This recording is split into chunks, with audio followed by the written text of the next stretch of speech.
அனைவருக்கும் வணக்கம். தஞ்சை மாவட்டம் வாட்டாத்திக்கோட்டை காவல் நிலைய எல்லைக்குட்பட்ட இடையாத்தி கிராமத்தை சேர்ந்தவர் தான் 40 வயதான தர்மராஜா. இவருடைய மனைவிதான் 35 வயதான அட்சயா. இந்த தம்பதிகளுக்கு 5 ஆண்டுகளுக்கு முன்பு தான் திருமணம் ஆயிடுச்சு. தற்போது 4 வயதில் ஒரு மகனும் இருக்கான். தம்பதிகள் தற்போது திருச்சியில் ஒரு வாடகை வீட்டில் வசிச்சுட்டு வராங்க. தர்மராஜா சென்னையில் தங்கி டிரைவராக வேலை செஞ்சுட்டு வராரு. அர்ச்சனா பியூட்டிஷியனாக மேக்கப் ஆர்டிஸ்டாக வேலை செஞ்சுட்டு வராங்க. நிறைய கல்யாணத்துக்கெல்லாம் போய் அவங்க வேலை செஞ்சுருக்காங்க. அப்படி ஒரு கல்யாணத்துக்கு போய் அவங்க வேலை செய்யும்போது தான் திருச்சியில் ஒரு சலூன் கடையில் வேலை செஞ்சுட்டு வந்த ஜோஸ் அப்படிங்கிறவரோட அவருக்கு அறிமுகம் ஏற்படுது. அந்த கல்யாணத்தில் 2 பேரும் பேசி பழகுறாங்க. அப்போது 2 பேருமே தன்னுடைய செல்ஃபோன் என்ன மாற்றிக்கிறாங்க. கணவன் சென்னையில் இருக்கிறதால வீட்டில் தனிமையில் இருக்கக்கூடிய அட்சயா ஜோஸோட பேச பழக ஆரம்பிக்கிறாங்க. ஜோஸும் இவங்களும் அடிக்கடி சேட் பண்ண ஆரம்பிக்கிறாங்க. அப்புறம் குடும்ப விஷயங்கள் பேச ஆரம்பிக்கிறாங்க. இப்படியே பல விஷயங்கள் பேச பேச இவங்களுக்குள்ள நெருக்கம் ஏற்படுது.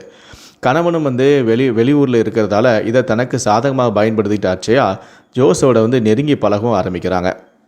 ஒரு கட்டத்தில் கணவனுக்கு தெரியவா போகுது அப்படின்னு சொல்லிட்டு அட்சயா தனக்கு மேக்கப் போட கூப்பிட்ருக்காங்க, இந்த இடத்துல எனக்கு மேக்கப் போட கூப்பிட்ருக்காங்க அப்படின்னு சொல்லி பொய் சொல்லிவிட்டு ஜோஸோட ஒன்றாக ஊர் சுற்றுவது, அப்புறம் அறை எடுத்து தங்கி அவனோட தனிமையில் இருக்கிறது, இந்த மாதிரியான விஷயங்களை தொடர்ந்து செஞ்சுக்கிட்டே வந்திருக்காங்க.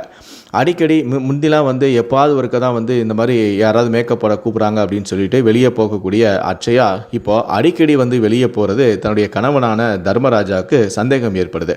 ஏன்னா இது வர வர மனைவியோட நடத்தையும் சரியில்லையே அப்படின்னு சொல்லி யோசிக்க ஆரம்பிக்கிறாரு. பல நேரங்களில் மனைவிக்கு ஃபோன் செஞ்சாலும் கூட அது பிஸின்னு வருது. இதனால் அவருக்கு மனைவி மீது ரொம்ப தீவிரமான சந்தேகம் ஏற்படுது. ஒரு கட்டத்தில் அவர் என்ன பண்ணுறாருன்னா, ஒரு 10 நாள் நம்ம வேலையை லீவு கேட்டுட்டு ஊருக்கு வராரு. அவர் அவருடைய மனைவியோட அட்சயாவுடைய செல்ஃபோனை எடுத்து சோதனை செஞ்சு பார்க்குறாரு. அதில் தன்னுடைய மனைவி ஜோஸோட பேசி பழகிற விஷயத்த கண்கூடாக பார்த்துறாரு. இதனால் தன்னுடைய மனைவி ஒரு வாலிபனோட தகாதவர்கள் இருக்கிறாங்கிறத உறுதி பண்ணிடுறாரு. அதன் பிறகு தர்மராஜா தன் மனைவி கிட்ட இது குறித்து கேட்கும்போது, அப்படிலாம் ஒன்றும் இல்லை, ஏன்னா நீங்கள் சந்தேகப்படுறீங்களா, நான் உங்களுக்கு துரோகம் பண்ணுவேனா அப்படி இப்படின்னு சொல்லி அட்சயா அழுது புரண்டு நாடகம் ஆடுறாங்க. ஆனால் தர்மராஜாவுக்கு கிட்டத்தட்ட உறுதியாகவே தெரிஞ்சிச்சு தன்னுடைய மனைவி இந்த வாலிபனோட தகாதவர்கள் இருக்காங்கண்டு. ஆனால் தன்னுடைய மனைவியை அழுது புரண்டு நாடகமானதால் சரின்னு சொல்லிட்டு அவரும் ஒரு கட்டத்தில் சமாதானமாகி அதன் பிறகு தன்னுடைய மனைவியோட சேர்ந்து வாழ முடிவும் பண்ணுறாரு. சரி, ஊருக்கு 10 நாள் லீவு கேட்டு வந்துட்டோம் அப்படின்னு சொல்லிட்டு அதன் பிறகு தன்னுடைய மனைவியை வெளியே அழைச்சிட்டு போகிறது, சினிமாவுக்கு அழைச்சிட்டு போகிறது, இப்படி பல இடங்களுக்கு ஒன்றாக அழைச்சிட்டு போய் அதன் பிறகு தன்னுடைய மனைவியை வீட்டில் விட்டுட்டு அதுக்கப்புறம் மறுபடியும் அவர் வேலைக்கு போகிறாரு.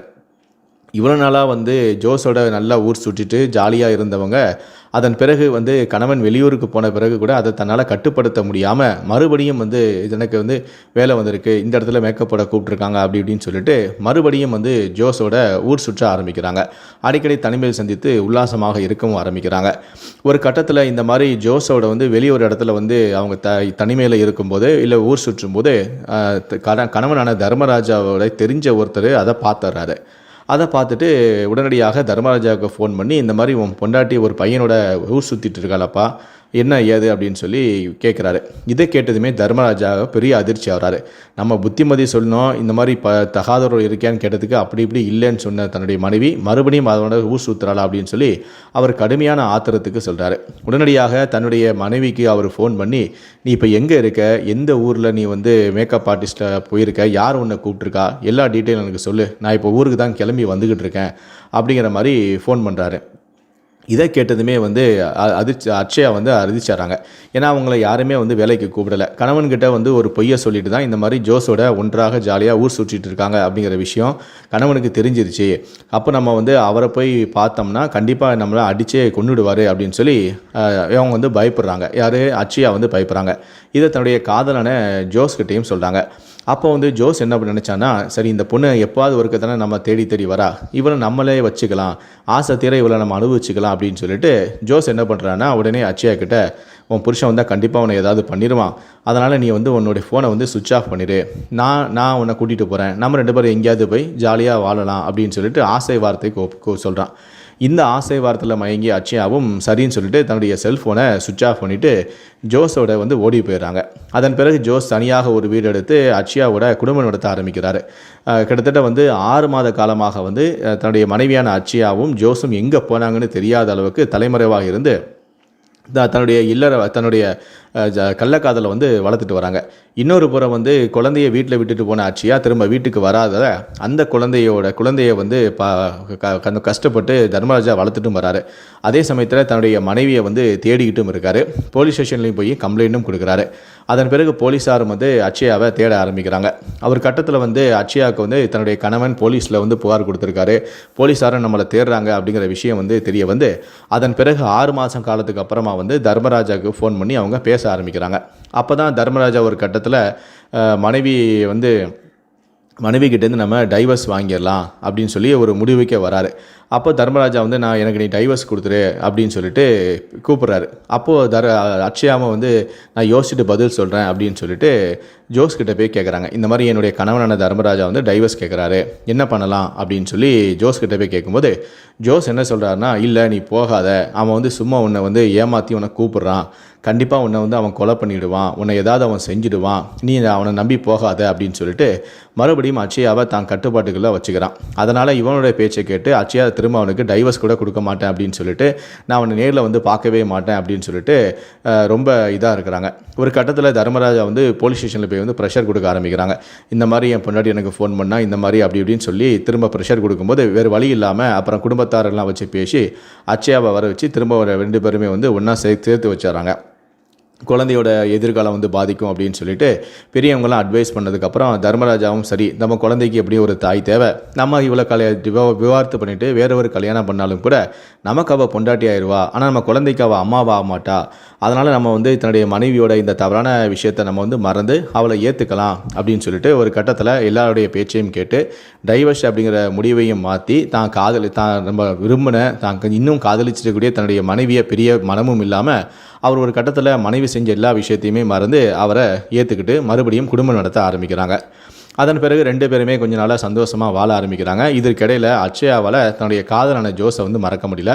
அதே மாதிரி ஜோஸும் வந்து அர்ச்சனாவுக்கு ஃபோன் பண்ணி இந்த மாதிரி தான் அவனை பார்க்கணும் போல் எனக்கு இருக்குது, நான் அவன் வீட்டுக்கு வரட்டுமா அப்படி இப்படின்னு சொல்லி கேட்கும்போது தான் சரி வீட்டுக்கு வா, என் புருஷன் மறுபடியும் சென்னைக்கு தான் போயிருக்காரு அப்படின்னு சொல்லி ஜோஸை வந்து தன்னோட இருக்கக்கூடிய வீட்டுக்கே வந்து கூப்பிட்ருக்காங்க. அப்போ தான் வந்து ஜோஸ் வந்து மறுபடியும் அட்சயா பார்க்கறதுக்காக நைட்டு வந்து அவளோட ஸ்டே பண்ணியிருக்கான்.